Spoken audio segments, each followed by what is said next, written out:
years.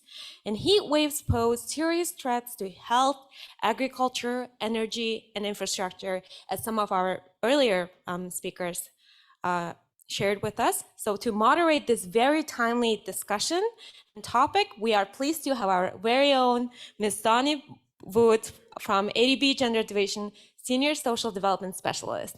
Well, Zani is an expert on gender and climate change, and she's leading a very exciting project on strengthening women's resilience to heat stress in Asia and the Pacific. Zani, the floor is yours.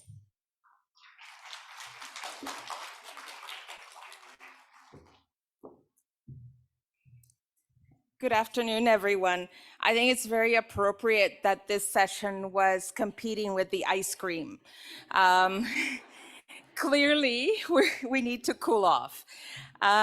So anyhow, it's really great to be here with you today. And this session, as my colleague Marla mentioned, is focusing on gender and heat stress. Now, I think in many aspects, this whole forum has been discussing and will continue to discuss different aspects of how heat waves are having an impact on women. But this afternoon, we thought we would focus and sort of drill down on some of the more specific impacts. So before we begin, we have two short questions for you. So if you haven't yet done so, please scan the Slido QR code to participate.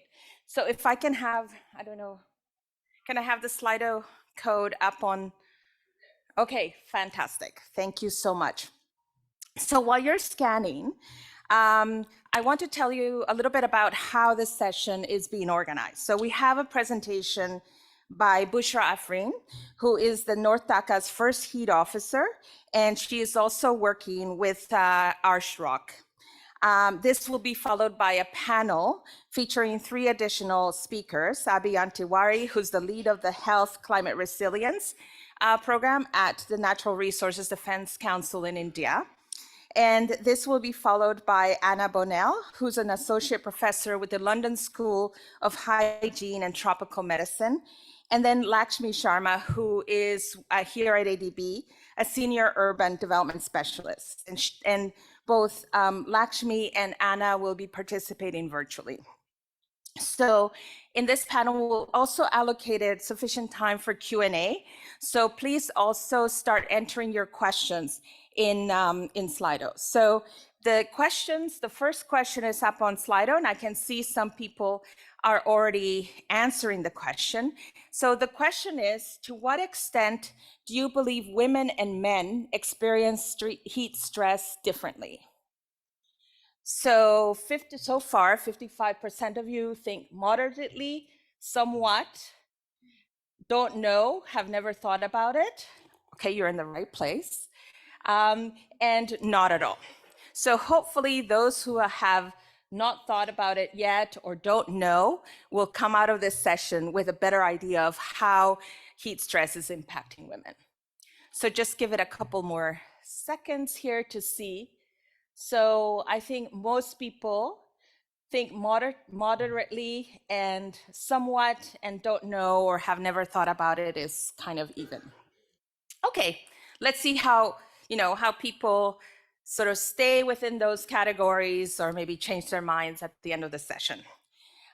Okay, so the second question, let's see if people, okay, so the second question is, how are increasing and longer heat waves impacting your country or your community? So, I think maybe that was from the test question that we were, because these responses seem not quite right. We know it's raining women all the time, especially at the Gender Forum, right? So, but I think, not quite. So maybe this one is not working. We'll come back to it later. Okay, so so thanks for submitting your responses to Slido. I think this gives us a good place to start from. So as we have heard, climate change is increasing the intensity and frequency and duration of heat waves. And in Asia, in the Pacific, we have approximately 3 billion people that could be highly vulnerable to heat waves. And as we have all felt it this year, 2023 will be the warmest year on record and is currently 1.43 degrees Celsius above the pre-industrial average. So the temperatures are currently 1.43 Celsius above pre-industrial averages. So, and we have seen the really devastating impact of these heat waves. We have seen many deaths, as well as the many people who have lost their livelihoods, and even more that have been displaced. So why do we need to focus on gender and heat stress? And I think the response to this is because while heat stress impacts everyone, it impacts women differently. And we need to understand how it impacts women differently in order to develop appropriate adaptation responses. So today we will hear from our speakers about how heat stress has gendered impacts, how the heat stress is worsening women's health, how it's impacting women's livelihoods, how it's reducing women's productivity and increasing women's care burden. And I think quite importantly, I hope that we can also have a conversation about how gender norms are actually influencing the disproportionate impact on women. So Bushra will start with an overall scene setting presentation, and which will be followed by a panel discussion and a Q&A at the end. So Bushra, would you like to come up and share with us your presentation or your experiences so far in Bangladesh?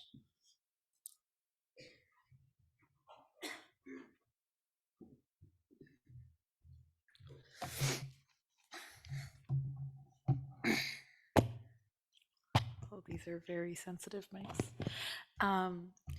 Thank you so much, Zani, and ADB for having me here. It's really wonderful to stand before you all today. I'm Bushra Afriin, and I'm the Chief Heat Officer of Dhaka North. And today I'm really excited to discuss with you my work on to reduce heat vulnerability in informal settlements while empowering the women who live there to become agents of change. Does this clicker not work? It's not working. Nope, it's not working.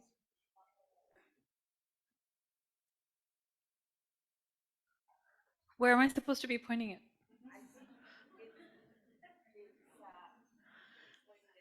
This time doesn't count, right? We're gonna start over, right? Okay. Can somebody help me with this?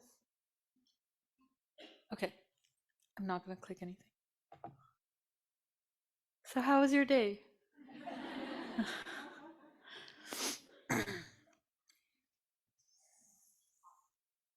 Yeah, it was hot. It's really hot.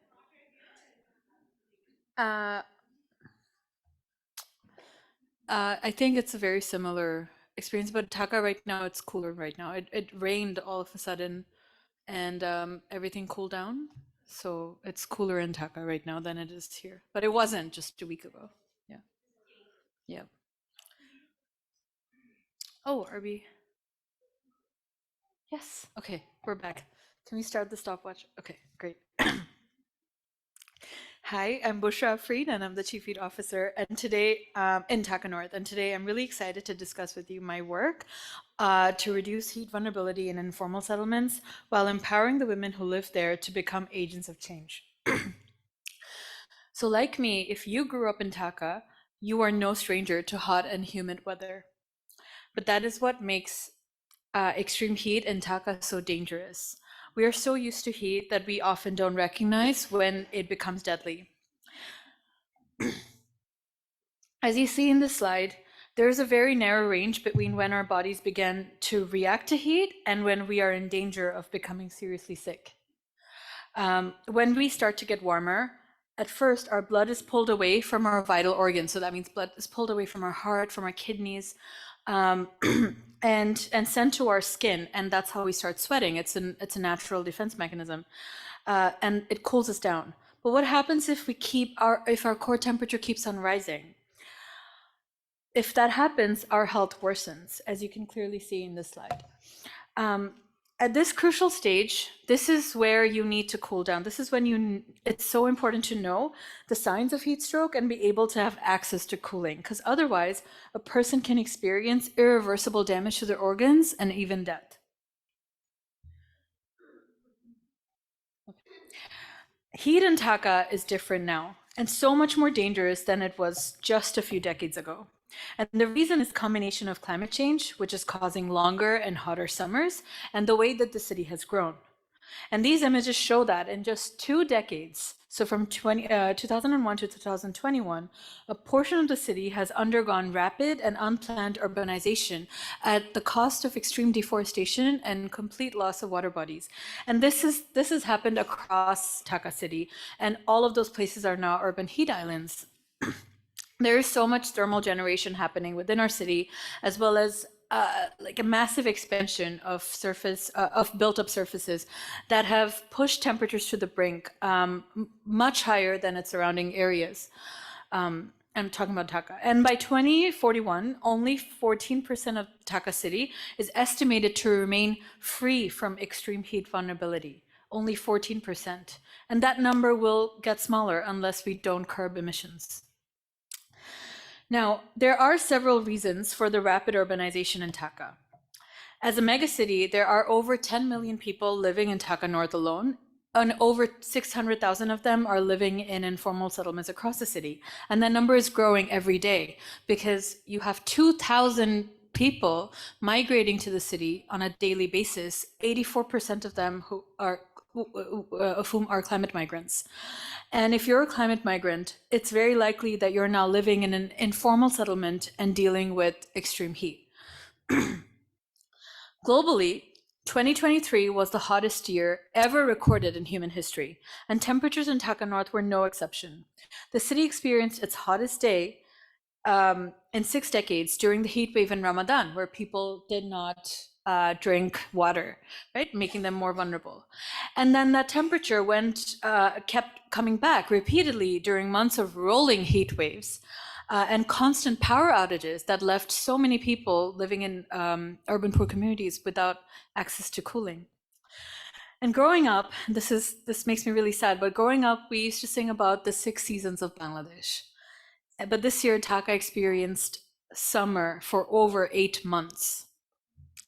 While the official record-breaking readings showed 40.6 degrees Celsius, temperatures in informal settlements were much higher. This is definitely because of the lack of vegetation, shade, as well as like the congested way the buildings have been built, as well as a lot of heat-trapping materials in there.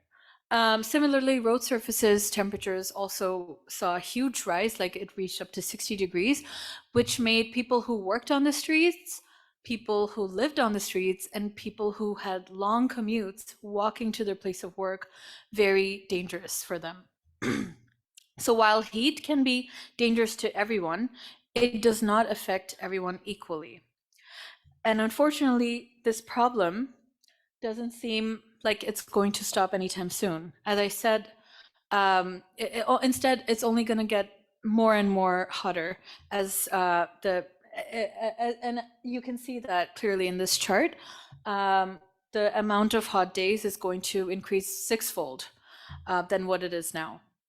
And some people are physiologically more vulnerable to extreme heat, like women, children, people with pre-existing health conditions. But others are vulnerable because they don't have access to cooling.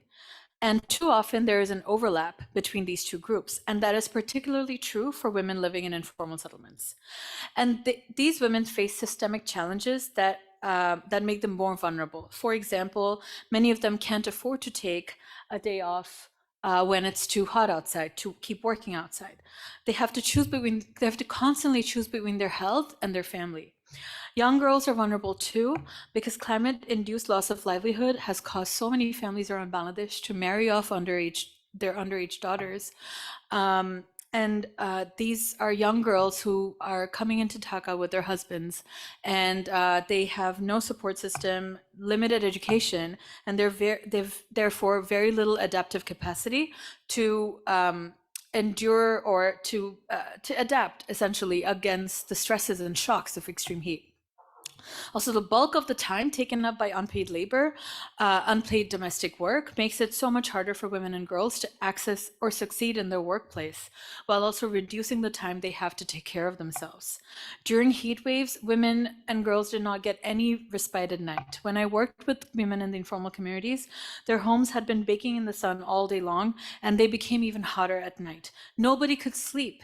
Each night, all these women were wandering the streets with their children in their arms, trying to rock them so that they'd be able to sleep. When people are not given a respite from heat, they don't get a chance to recover from heat stress. So what can we do? As Chief Heat Officer of Dhaka North, my job is to develop and coordinate a unified response to heat stress. Upon taking on this role, my biggest priority was to find ways to cool the city in places with the most heat vulnerable populations. And we all know the nature-based solutions are one of the most effective ways to do that. And it became really evident that these communities really lacked access to green spaces. So it was critical to bring women, since they are on the front lines, to bring women of these communities to the table when discussing the heat solutions of their settlements. But in order to make the participation possible, in order to make the participation possible, we had to ensure that meetings and training sessions were held both online and in person at times that were convenient for the women and did not conflict with or did not overburden them with their already everyday responsibilities. They were free to bring their children to these meetings so that they didn't have to arrange childcare.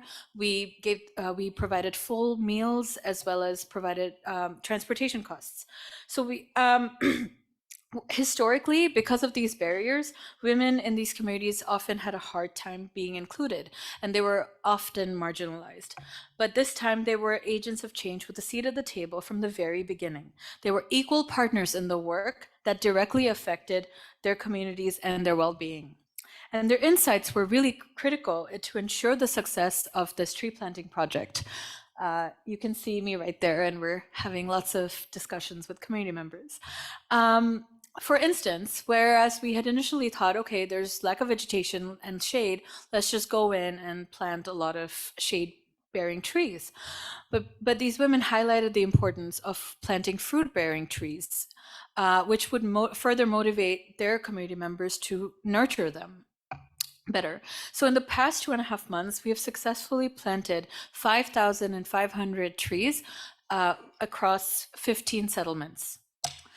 So being able to have an open dialogue with these communities allowed us to gain a deeper understanding into what they face when it comes to existing problems. For instance, when we were doing field visits, a lot of things came to light. Mothers told me that their children were, in one of the communities, mothers told me that their children were taking a longer route to walk to school because the shorter way was unsafe because they had to cross a very busy road. So I immediately reached out to the city, and within a day we were back there. As you can see on the picture, we were trying to put up signs and markers that would allow children to cross the road safely. We're also working on installing a speed bump there and a zebra crossing. I cannot stress this enough, but during a heat wave, it's so important to minimize heat exposure, and that can save the lives of young children. This is a continuing conversation, but moving forward, action should not just be taken on behalf of the vulnerable, but with their full participation. The people who are the most affected by heat are not just its victims. They have critical knowledge that is so essential to creating the most sustainable solutions. Thank you. Right on time. Thank you.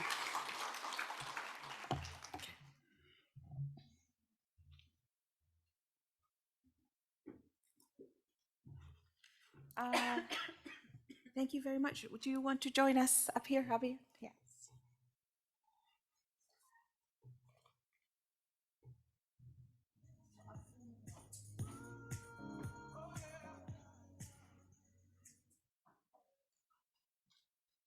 Great. Thank you very much for that really insightful presentation. I think it gave us all a really good perspective on sort of the issues related to heat stress, particularly in a city like Dhaka North. You know, we have also joining us online, I hope, we have Anna and Lakshmi. So if you can bring them up. Great. And we're joined here by Abhiyant as well. Okay, great. Welcome, Lakshmi, and I don't see Anna, but hopefully she can. Is Anna online? Okay, great, because we're beginning with a question for Anna. So, so Anna, heat stress impacts women's health in many ways, but we know that heat stress during pregnancy poses even more risk to the mother and developing fetus. Can you share the ways in which heat impacts women's reproductive health and pregnancy outcomes? And what do you think might be effective interventions that we should be thinking about? Oh, there you are. I can see you now. Welcome. Hi, thank you.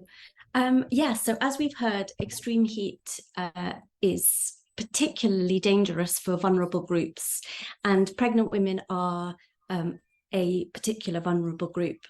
And so it affects both the mother and the unborn child.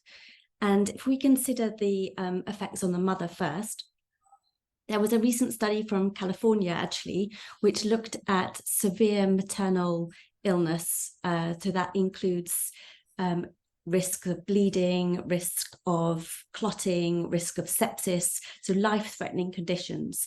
And what they found was that when women were exposed to extreme heat during their pregnancy, that risk of these severe life-threatening conditions increased by 28%. A further study from South Africa also found increased risk to the mother. So again, talking about the mother here in terms of developing high blood pressure, dangerously high blood pressure during pregnancy when exposed to high temperatures during the first trimester. And if we move on to think about the unborn child, the effects of the unborn child, the effect of heat is different depending on what stage of pregnancy you are when you are exposed. So if you're exposed to extreme heat in the first trimester, that can increase your risk of miscarriage and losing the baby, as well as the increased risk of congenital abnormalities, particularly heart abnormalities, and problems with the development of the placenta and the development of the child, which increases the risk of having a small baby when they're born. And if you're exposed to extreme heat later in pregnancy, that then increases the risk of having a preterm birth, a stillbirth, and a low birth weight baby. And when we think about the numbers of this, if we put all the studies together, if you're exposed to extreme heat towards the end of your pregnancy, you increase your risk of preterm birth by 16%. And we know that preterm birth is the leading cause of mortality in neonates and under 1-year-olds. So it has a serious impact both for the mothers and the unborn child.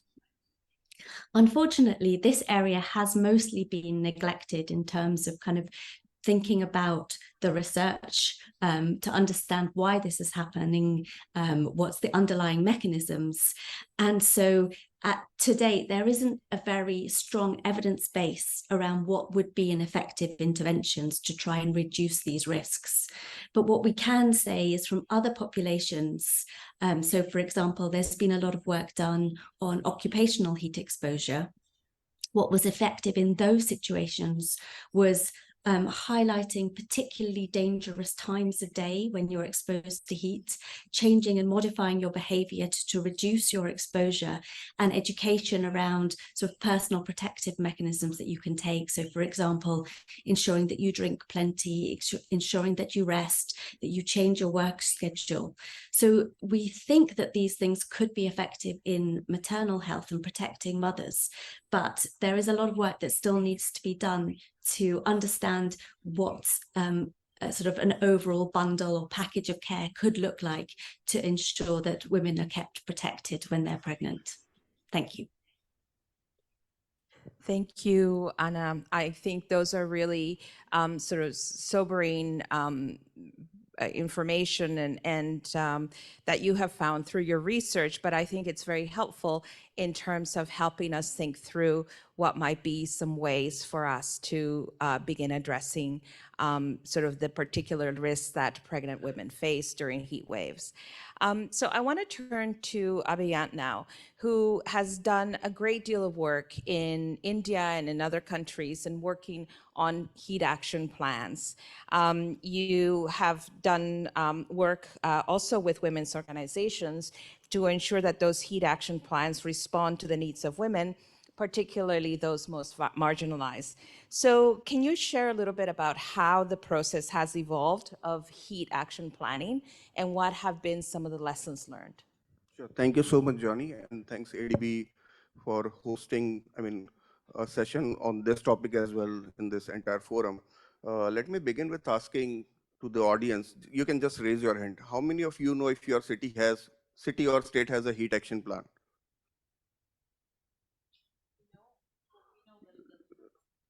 Do you know that your city has a heat action plan, or is there a heat action plan that your city has? That answers.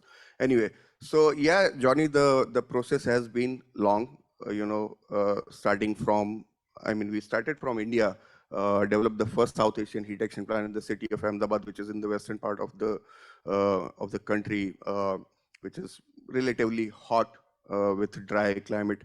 Back in 2009-10, and we had a devastating heat wave event in 2010, and that was the trigger point. But when developing countries and underdeveloped countries still have the challenges of other health burden, communicable, non-communicable diseases, bringing in something like heat wave and addressing it through the health sector is another challenge. So that was a challenge. We accepted that, and we did try it a lot. Starting from making the key stakeholders, particularly the government, recognize heat as a challenge, and to address that issue, to coming to a level where now we are reaching out the targeted vulnerable communities, thanks to the our partners that we work in India. One of them are sitting here also, Mahila Housing Trust. We have been doing tremendous work to address the vulnerabilities particularly, but there is a lot to be done. So what you see here, a picture, when we started back in 2013, the first heat action plan was launched in India, in South Asia, I would say rather. The early warnings were coming through, in an international agency, and then it got the National Meteorology or Hydro and Meteorology agencies got involved, and they also started implementing it.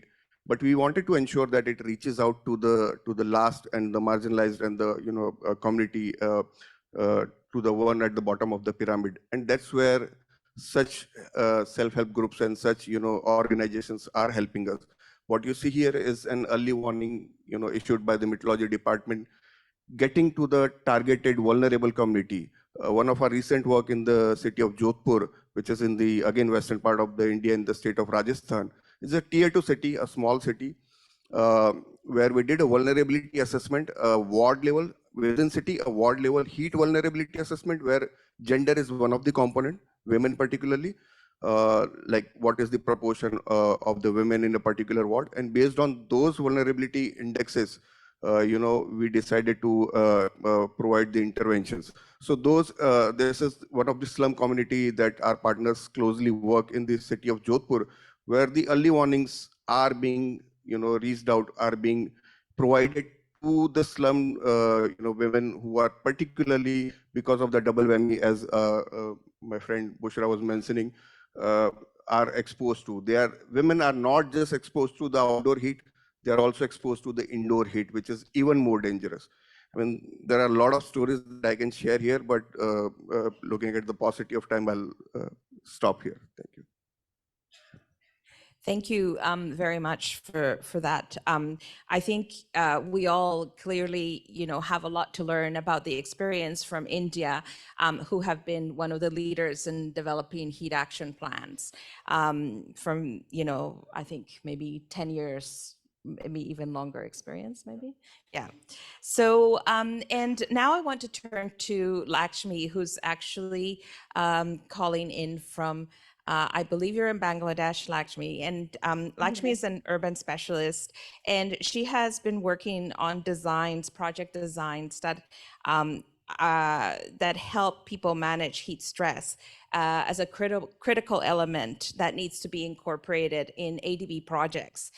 So Lakshmi, can you tell us about what some designs are that you have incorporated into your projects? Thank you, Johnny. I'd just like to refer and thank you to the Anna to saying about the evidence-based interventions to come. So today I would like to share my two examples, particularly. Actually, one was a quite old one. It's like 12 years ago. One summer afternoon, I visited one of the Makara towns in the southern part of Nepal as a part of the review mission. And it was a very well-performing water supply utilities, which was a community-based. But it was the temperature was quite high. Being me as a middle hill girl of Nepal, going to the southern part, I feel really felt about the heat, and it was really difficult for me to do the supervision. So the meetings with the meetings there. So what I felt was I noticed a few women because they were free during the daytime, and they approaching to the water bill to pay the water bill to the town, this water supply office. So, but I really feel sad about seeing them without the umbrella, and they are very much covered with their these unsensitive to the heat kind of dresses were there. Then I started to talking with them, and they really said that it is really a hard time during the daytime to come. So what I noticed was the town office had no seating arrangements, no water points for them to drinking, no any green spaces, neither the toilets, which is conducive with the waters and thing.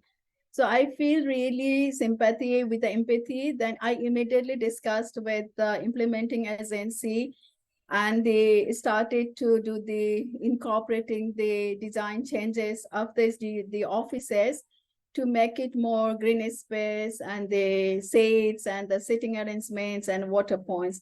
That was the first time I really feel that this temperature increase will really be affecting the women's, being of my personal experience also. And I also, after that, what happened was that there was a sense of the ownership come from the women's, because the water utility was giving the importance and value to their needs and the vulnerable. And that the point of the town office started to be like socializing places for women also. So leading to the increased social capital. That was a one experience. While reviewing the things, we can identify the intervention to addressing the increasing heat. So at that time, there is not really the discussions about the climate change assessment and thing. So I just like to share another example of the Bangladesh, which is a recent one.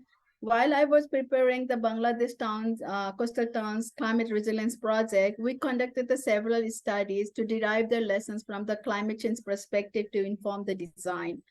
That's it. So how we can address. One of the lessons is to ensure good understanding of a climate risks. What we understood is just recently that the first speaker has mentioned about the increasing of a temperature on that part. So, so in that case, the explicit focus was on the building the resilience of a woman and the vulnerable group. So we also did a gender analysis, and we also observed that the public space, green spaces are not being, means they are being constrained for them to be accessible. So on the other hand, the green and public spaces are very important to help to adopt and manage the heat stresses for women, which was actually COVID-19 has a coronavirus has also given the value of these green spaces also, where the women can go and have their social distancing and to have a mental health to be addressing on that. So immediately we identified this, and we worked with the government of Bangladesh for the unified approach and supported the local government engineering department in preparing the guidelines for the climate resilient, gender and socially inclusive public open spaces in cities and towns of Bangladesh, and which now we are replicating to the Nepal, as well as since I have mentioned the open and green space will mitigate the heat island effects of the cities. And we are increasingly supporting the green and the open space improvement, greening cities initiatives, and a gender responsive tourism access improvement. So just to mention, the two projects that we have really focusing on these items are the Urban Resilience and Livability Improvement Project in Nepal, which is going to the board this month itself, and the proposed Bangladesh Narayanganj project, which include these features among the other urban projects. I will stop here now. Thank you. Over to you. Thank you very much, Lakshmi. I think that the evolution of sort of the learning through your projects from 12 years ago when you were working on that project in Nepal and the Terai, to Bangladesh, and now to Nepal. I think it's really great to see how all along the way you've been sort of learning and incorporating sort of new designs to respond to increasing heat stress. So I want to turn to Bushra because you're the first heat officer in Dhaka North, and your role from what we have seen, is really critically important. So what do you think are some of the challenges that you're facing in bringing different stakeholders to work together on this really, key adaptation challenge that we're facing?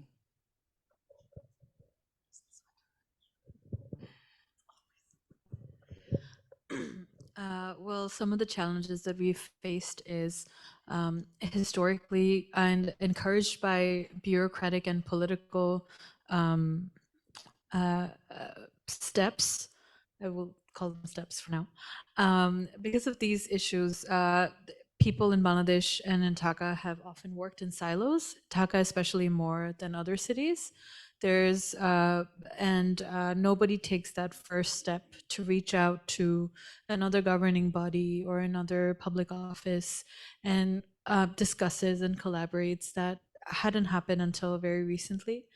It's so important to collaborate and get to know what everybody's working on. A lot of the times people are setting up duplicate, the work becomes duplicated, not just twice, but like thrice and like multiple times, and it's a waste of resources and a waste of time. And oftentimes when people, there are a lot of people who want to engage, and there's a lot of, but historically, like academics have just stayed in their lane, and politicians stayed in their lane, and private sector. So now we're seeing more of a cross-sectoral collaboration, which is amazing. But I think it needs to happen more and more, and it needs to happen at an equal level. There are a lot of power dynamics at play, and also there's the patriarchy. Who here is familiar with the patriarchy? Yeah, that's what I thought. So, like, for example, one of the challenges we had is when we did this tree planting project, and we decided that, you know what, we want women to take the lead here because they are at the front lines. In some communities, men really revolted, and, you know, they went around and they ripped up the trees that we planted, that the women and all of us together we had planted. And then we had to go in and we realized that, you know, this is still a society that has certain societal norms, and, you know, we can't pretend that they don't exist. They do exist, and we have to work with them and be inclusive.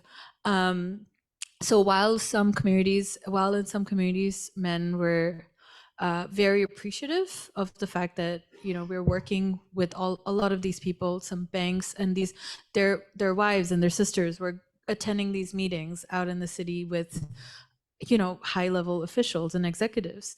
Some men were really, you know, some family members were very supportive, and the other male family members in other communities were not as supportive and were very critical. And so we then had to have a lot of dialogue with them, and basically, in simple language, soothe their hurt egos. I'm being very blunt right now, but it was essentially that. That is basically what I would say has been the challenges so far. And it's also lack of data, I would say. So, but for example, I'm talking about climate migrants, like we have data on how many climate migrants are there in the city, but we don't have data on how many of them are women? How many of them are underage women? We're working on collecting that data, but it wasn't until just a few months ago that the city started having its own data to understanding the relationship between air pollution and heat index. Like that's at such a primary level data, but the city didn't have that either. So we still have a long way to go when it comes to building a database on the relevant data that we do need to be more effective in our work and to bring more people together. I hope that answers. And right on time as well. Yeah, yes. So no, thank you for that. I think, one of the things that hasn't come up until now, when you've mentioned it, is the relationship between air pollution and heat waves. And I think that's another really critical consideration for us to be thinking about. The World Meteorological Association earlier this year released a report that focused on that very relationship. And I think if you're interested in this, it's really worth checking it out, because I think it's fills in a data gap that until now we hadn't really been thinking about. And so I guess then it's a good transition to Anna, given that your work has been focusing on health. And so the question to you, Anna, is what kind of differentiated approaches are required to protect women and their children from heat stress? And how do we need to strengthen health systems to meet this emerging trend? So over to you. Thank you. Yeah. It's a very big question. So I guess ultimately, what the only way that we are going to protect women and children is really to stop burning fossil fuels, because at our current rate of emissions, extreme heat is here. We know that if we continue to emit at the same rate that we're emitting now, extreme heat is only going to get worse and only going to affect people and people's health much more going forward.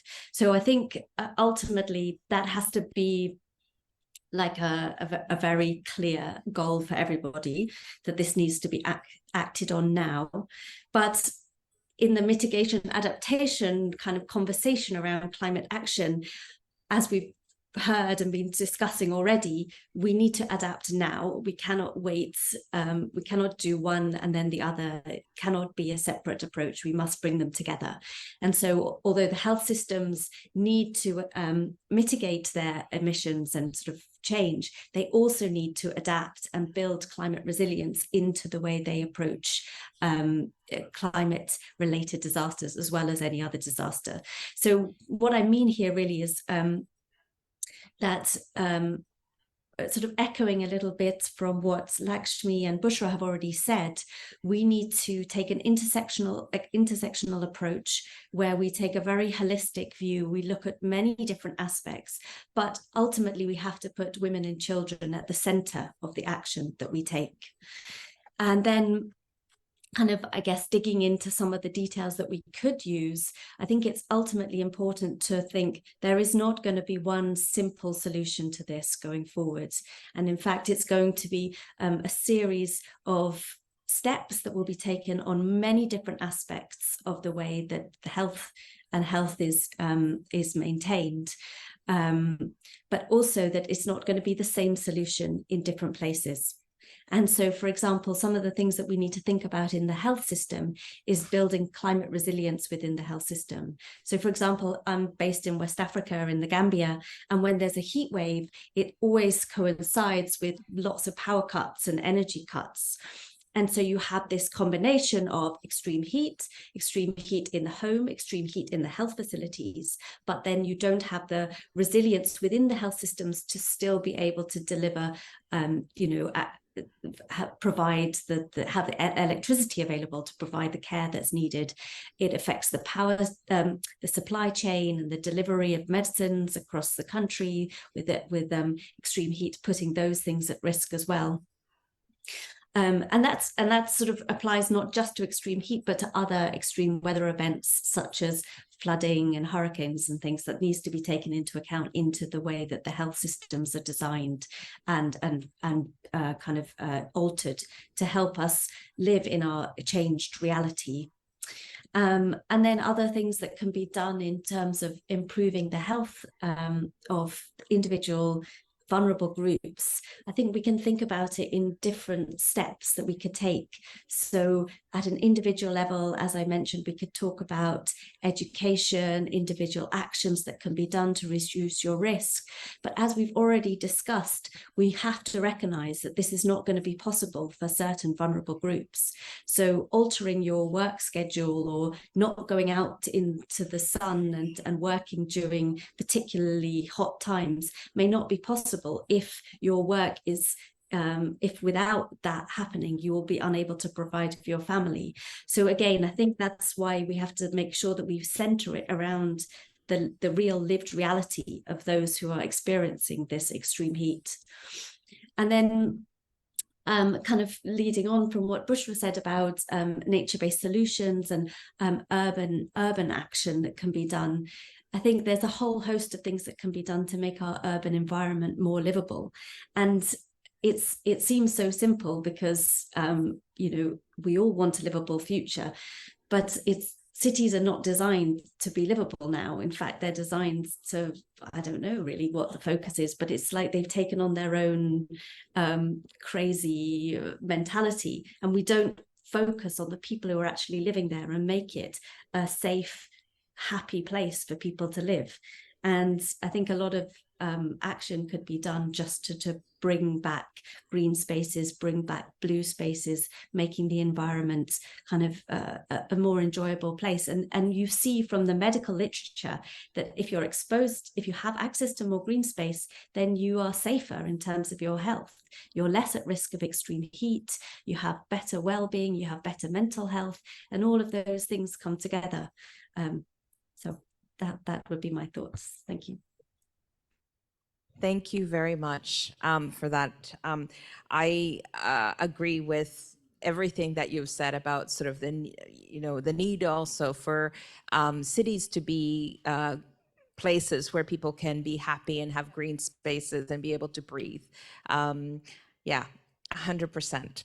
And I think now, if I can turn to Abhiyant, you know, the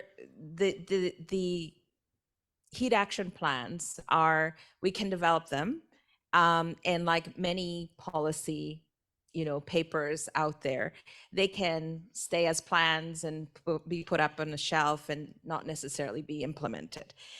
So can you talk about sort of what are some of the challenges in implementing these plans, but more importantly, what do we need to do in order to support communities, cities, sectors to implement these action plans?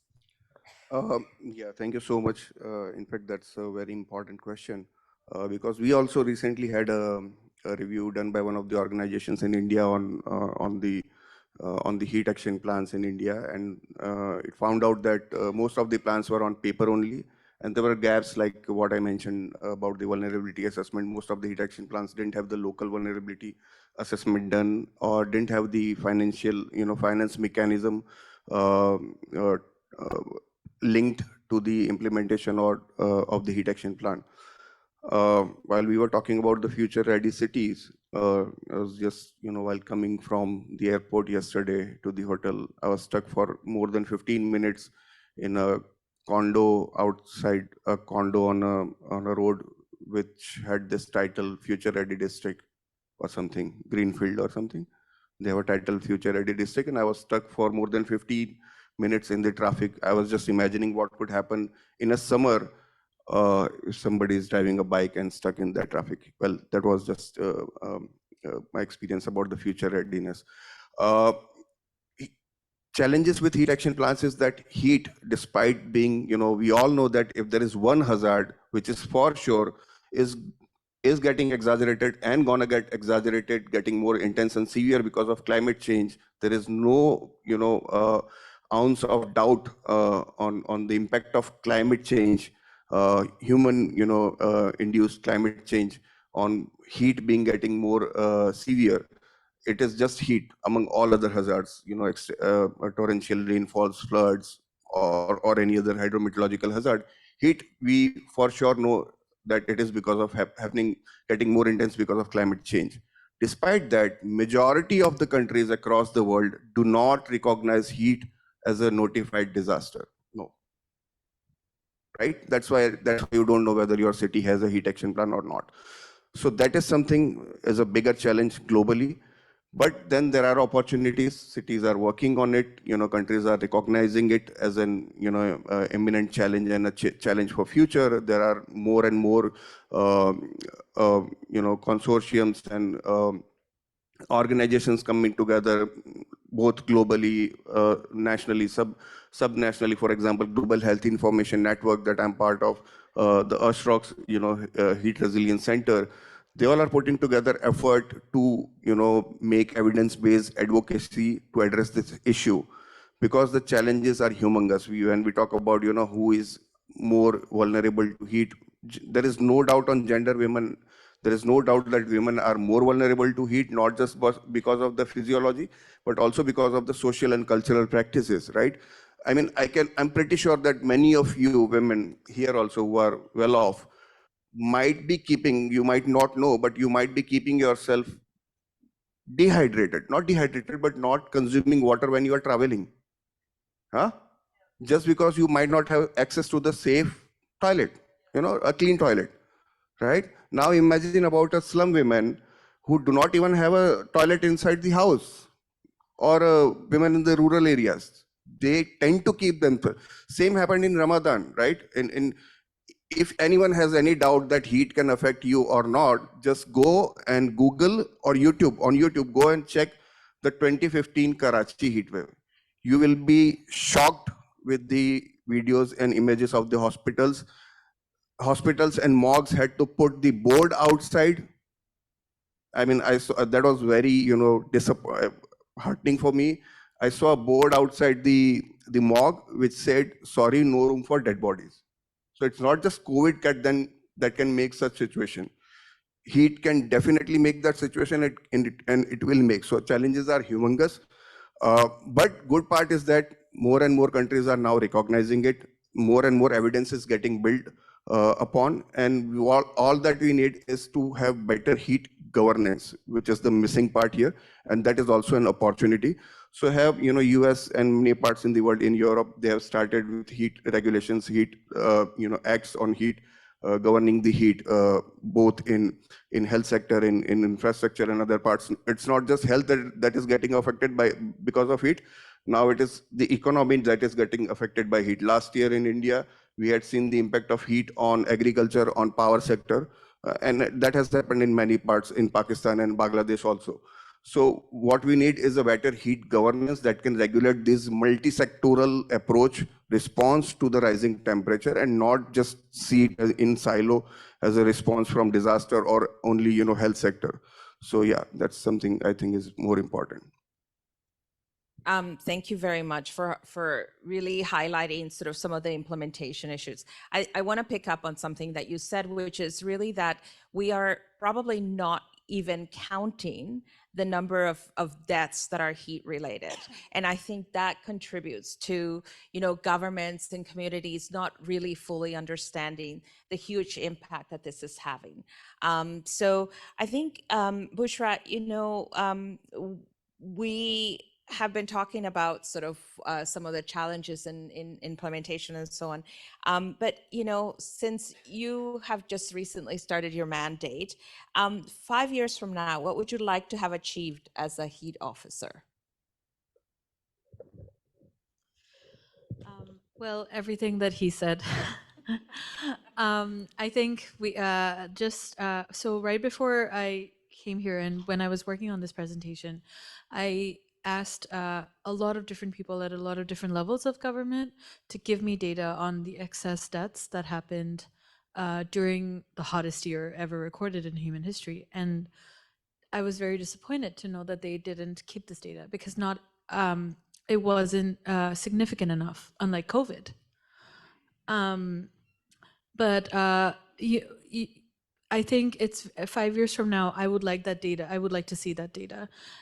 But 5 years from now, I'd also like Dhaka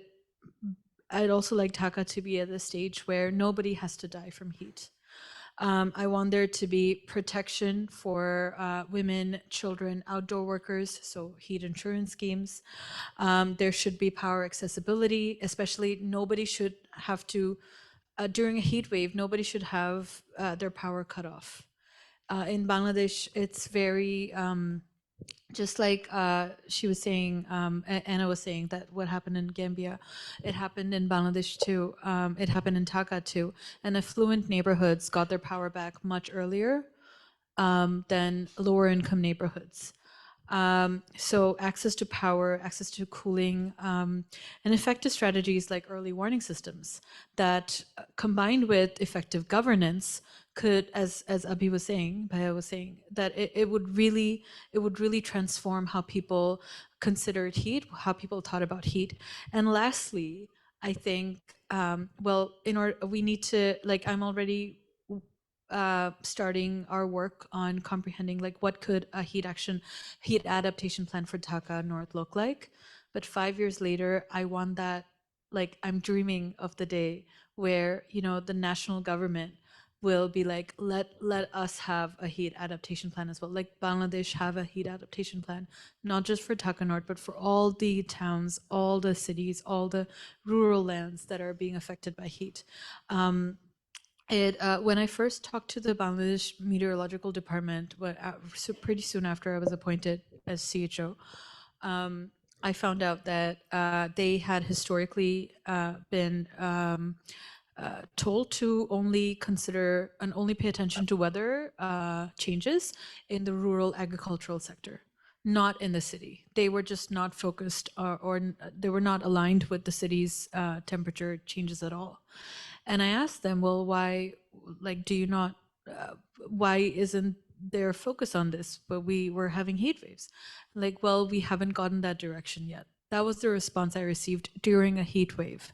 So there is a lot of scope. There's a lot of opportunity to work with the health departments to start building that practice of paying attention to heat, taking heat seriously.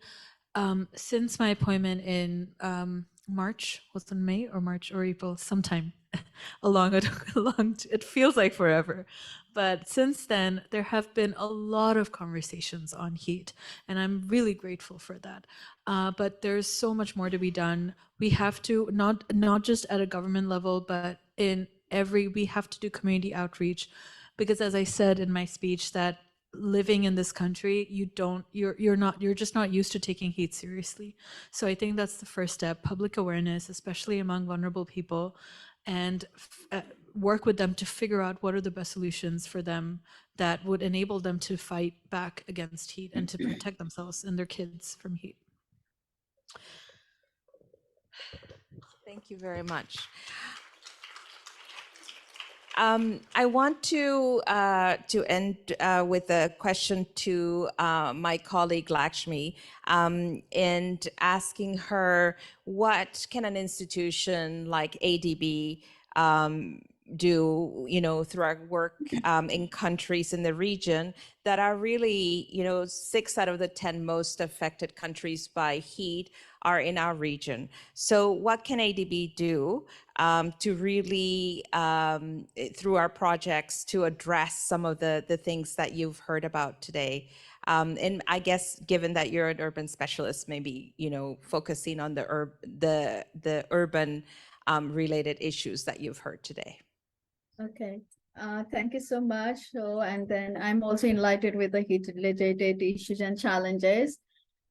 Based on my experience, a project level specific intervention have very much limited impact. It can be piloted normally when the genders or the other social projects is coming, we come up with the demonstrations effects kind of a thing.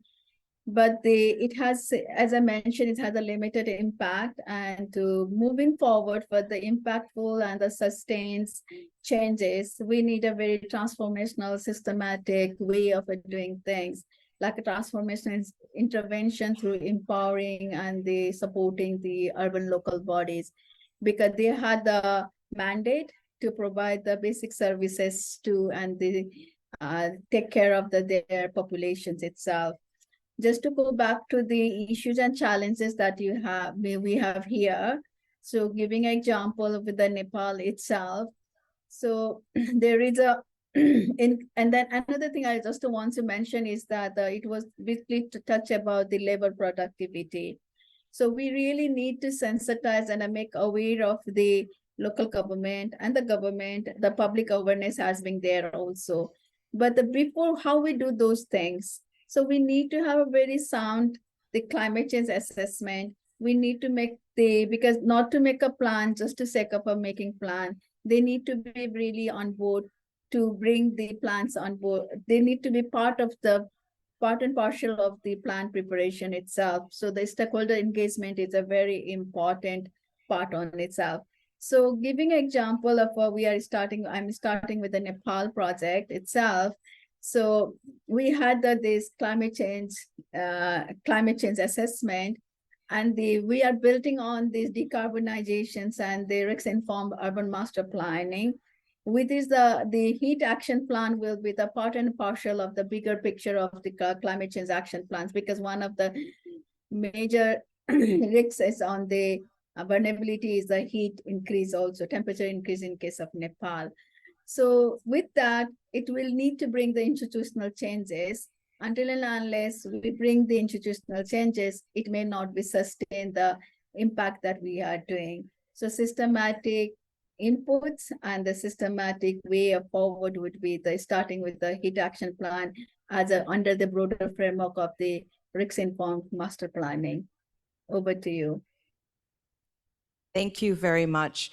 So before we go to the Q&A, and there's a Slido where you can put in your Q&A, I just want to ask each one of our panelists to give in one sentence what their suggestion would be for building women's resilience to heat stress. So maybe a few words. So I'll start with you. Yes. Building resilience of women to heat stress in one sentence. Educate them, ensure that our early warning for all has women and gender in the center. So countries with the early warning systems have 8 times lesser, disaster related mortalities as compared to the countries who do not have that. So ensuring that women and gender is in the center of the early warning systems is health early warning or heat early warning system, not just health, is something should be prioritized. Yeah. He always says everything. Yes, I agree. I think women education is so important. As I said, education and awareness when it comes to building heat resilience, but also making that I think it's also about making that participation possible, recognizing that the barriers that they have, whether it's through family, society, income, but creating that pathway so that whatever awareness or education that they're receiving, they can actually use it. Okay, so Anna, over to you. Thank you. I totally agree with what's already been said, but I'd like to add that I think it's really important to empower women and empower Indigenous knowledge and give the chance for women to particularly be brought to the table to make those political decisions and changes that we need to see going forward. Thanks. Thank you very much. Lakshmi? I would like to have 3 suggestions at the 3 level. One is the gender responsive local government to understand the value of the difficulties and the things of the humans and the vulnerable groups. Second, as an individual level, is the awareness and economic empowerment. Once they are stronger on the economy, they can be really manage to access to the health, educations, and everything. The awareness will come forward. And then the third is the community level, the increase the social capital. That is very important to support system at the community level, to manage the heat stress at the community level through the indigenous knowledge. Just like in Nepal, they used to have a mud kind of, and the trees and the community parks, and they can maintain together. So 3-level recommendation for that one. Thank you. Thank you so much, Lakshmi. Yeah, let's, if we can give our panelists a hand. I can't clap. Thank you. So we have an opportunity to now go to questions from the audience. If we could have the Slido. Okay. So we have, I can see sort of 3 questions. If you have a question, please type it in or vote for the question that you would like to have answered. The first question is, what role do traditional knowledge and practices play in developing, oh, it's gone. Oh, it's now the second one. Okay. You're busy voting. And practices play in developing gender responsive solutions for communities facing heat related challenges. So who would like to take that first question? Do you want to take it? Okay. Yeah. In fact, in our recent work in Jodhpur, and I must thank, we all must thank, while, Lakshmi and even Anna was talking about, we should have the local organizations and local groups be part of the heat action plans. A huge thanks to the partners that we work with, particularly Mahila Housing Trust that we are working with, which is a women-driven, organization working on the improvement of life and livelihood and living conditions of women living in the slum households. My friend Ms. Bhavna Ben is already here.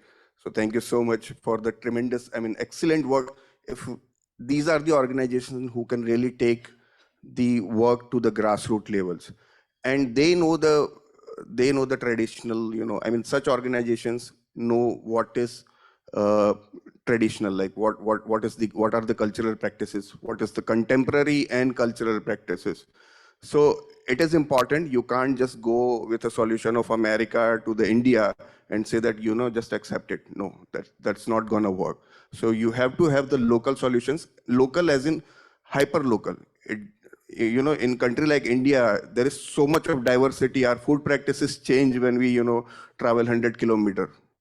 Our language, our dialects change when we travel 100 kilometers. So imagine, what the cultural practices would be. So it has to be driven from the local knowledge. That is very important. And that's why community and community organizations like Mahila Housing Trust and others should be part of development and implementation of heat action plans. It shouldn't be, if somebody can just pull up the slide, the second picture in my presentation, where you can see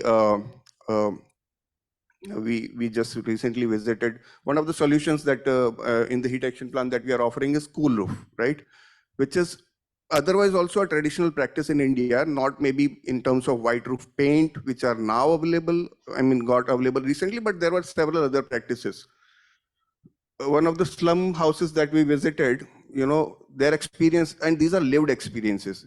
So when we visited to, just do a recce and, our next phase of implementation of such interventions, the women in that some households told us that, after deploying or after, applying this cool roof paint, we are, it's obviously helping them in providing better indoor thermal comfort during day, providing energy, saving the energy cost for the cooling, but it is also helping them in sleeping on the terrace during night, and they don't have to pour water to cool down the surface during summer.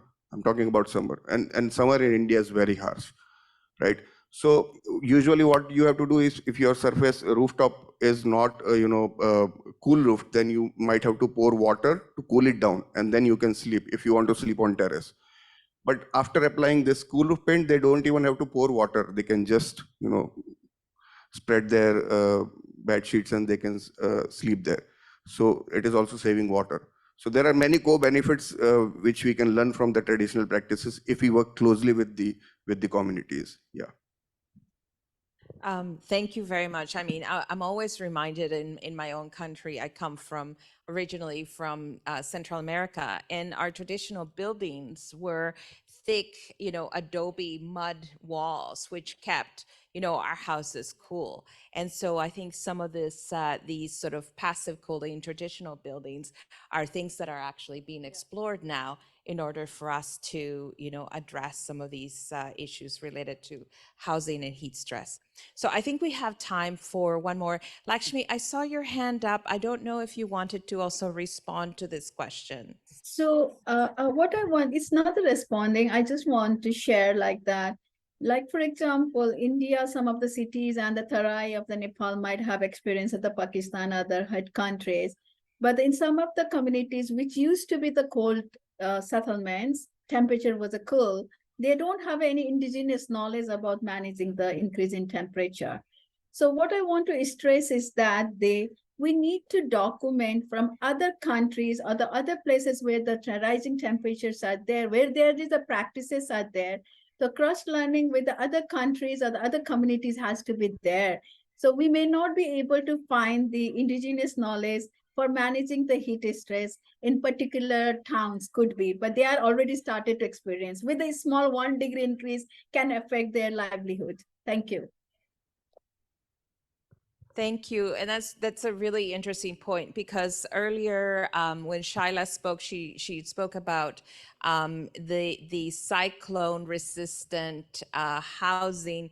I believe that it was in Vanuatu, where it's more resistant than sort of traditional building materials. So I think that's a really important point, sort of learning from the experience of other countries.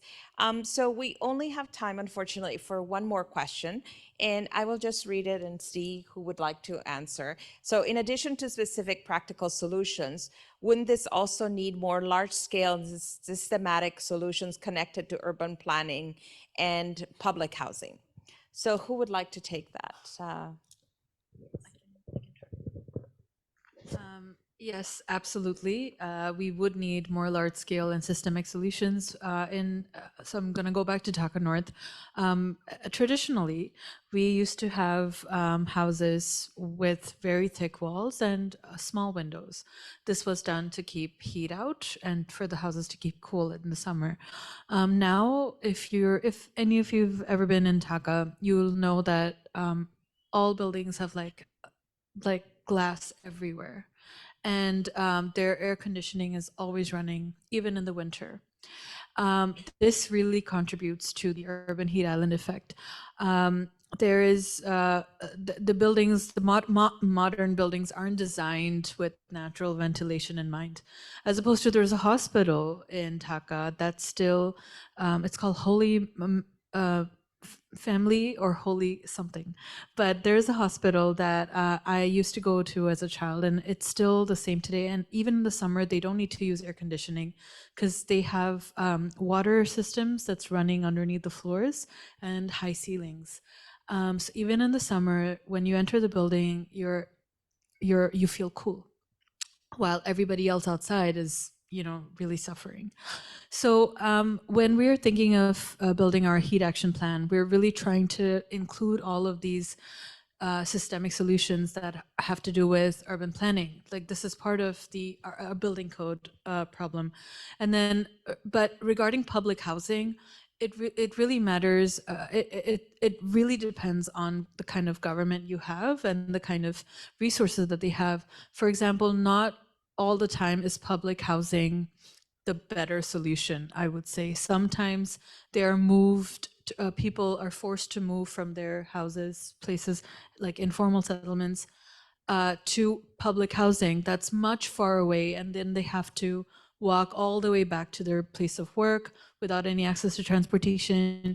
These public housings are not that well maintained. So unless you can guarantee transportation, livelihood, and what was the other thing? Oh yes, waste management, which is a thing. Like there's a settlement in how much time do I have? Okay, just this one thing.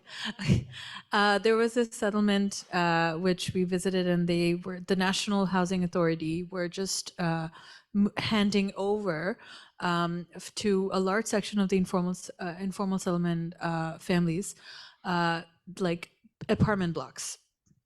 And even though it looked nice in theory, you could see that there was absolutely no waste management. And it was like open landfills everywhere. And they had been complaining about this for a long time because it's like a toxic hotspot for women and children and all the animals that scavenge there. And kids are like playing there all the time. And no matter how many times they complained, nobody picked that garbage up until there was an event by the National Housing Authority on one day, and they cleaned it up overnight and pretended that that problem never existed. So again, the key is, I feel, governance. Good governance can help help people, vulnerable people especially, adapt to these risks and these disasters so effectively, if we push for that. Thank you. So Anna or Lakshmi, would you like to respond quickly to that question? It's more around Go ahead. urban infrastructure, large scale. Wouldn't this also need more large scale systemic solutions connected to urban planning? Definitely, it's more about addressing the heat island and also this building code, as they mentioned earlier. So building code, because the construction materials is really the important one to managing or it is emitting the heats also, right? And also the wind flow towards the city from north south, or the wind that has to be, so all these things has to be captured into the urban plans. So now increasingly we are seeing in the ADB's interventions with the climate change assessment, we have a component on the risk informed master planning. Risk means from the all level of a climate change hazards and the other disasters, but the heat has to be come up with more prominently, could be, or the one of the item it can be derived on. So another thing is that the decarbonizations, maybe with the vehicles use public transportation vis-a-vis, because it also create add to the increasing in a temperature, naturally increasing as well the people induced behavior to increase also. So not only the limiting to the awareness raising, lots of the cross cuttings and the more systematic way of addressing heat stress through the urban planning is very important. Thank you very much. I unfortunately, we have run out of time, and I really feel that in many ways we've just began to, scratch the surface on many of these issues, and there's many directions that we should be taking this conversation forward around health, around urban planning, around sort of better coordination with health systems and so on. So I think certainly this conversation is really to be continued. And I really want to thank our panelists for getting this conversation started. Thank you, Bushra, thank you, Abhiyan, and as well as Anna and Lakshmi for joining us online. We do have the responses to our earlier sort of Slido question, which was how are increasing and longer heat waves impacting your country and community? And so, we have, it's hot, health effects, food and livelihoods, seasonal changes, crop failures. And so there's quite a few ways in which the heat waves are having an impact in your country or community. If we could go to the next poll question. And then, have you personally observed or experienced any gender-based differences in the impact of heat stress on individuals? And I think it's interesting that most of you have. And this is great because it means that we have a room full of people that are already aware of the importance of this issue and that we need to work together to address it. So it's not a great situation, but it is important that we have, almost 60% of you that have observed that there is a difference. And I think there's one more question, I'm not sure. Nope. That's it. So in terms of feedback, we ask you to give us feedback on this session and the other sessions of the day, and you can provide your feedback on Slido. So I will hand it over to my colleague, Jina Kim, who will be sharing with us some of the key takeaways that came out from both the session on agriculture as well as this session. So over to you, Jina. Yes, you're over there. Thank you, Johnny. Thank you, Johnny, and the speakers. Well, it has been a long day, and we have had a lot of information. So I see the exciting faces over here. So let me just, I'm supposed to remind you of our survey at the end of my remarks. However, let me just gently remind you with a little bit of excitement that you will get ice cream if you participate in the survey. So now I see some smiley faces over here. Okay, it's going to be a very short, just reflection on our discussions. So today we had a discussion on a very critical issue that demands our urgent attention: gender-responsive climate change adaptation, particularly focusing on climate resilient agriculture and heat stress. So today, when we go back, I would like to think, what we can do to address these issues. So let me just quickly summarize, the key takeaways focusing on way forward. So the impact of climate change are not gender neutral, and women, particularly those in vulnerable environments, are disproportionately affected. Women are often at the forefront of agriculture production in Asian Pacific region, yet they face significant barriers to accessing resources, technologies, and decision-making processes. This makes them more vulnerable to the adverse effect of climate change, such as extreme weather.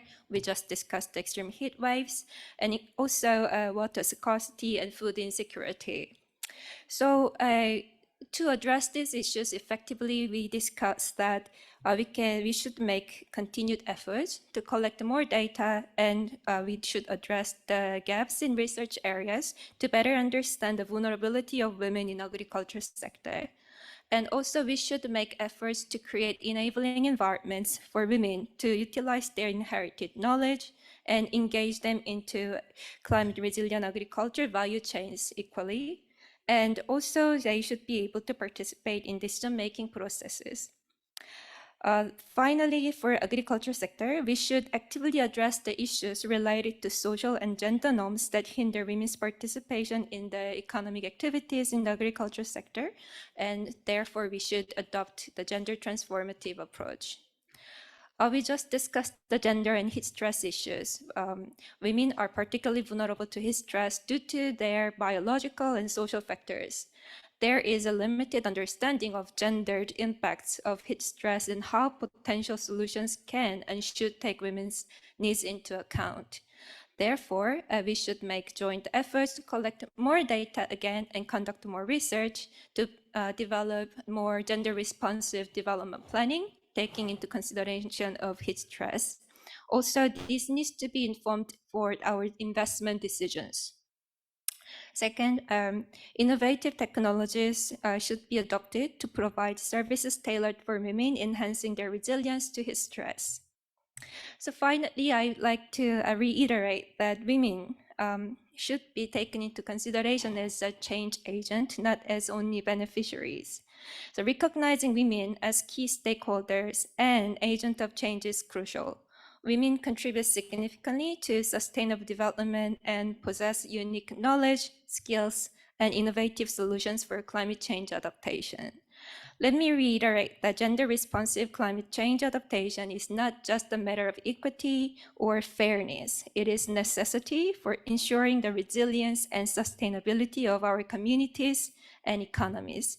By empowering women and addressing the gender dimensions of climate change adaptation, we can build a more just and equitable future for all of us. So this is the end of the closing remarks. I hope it didn't make you fall asleep. And now you are invited to join the survey and get the ice cream. Thank you very much.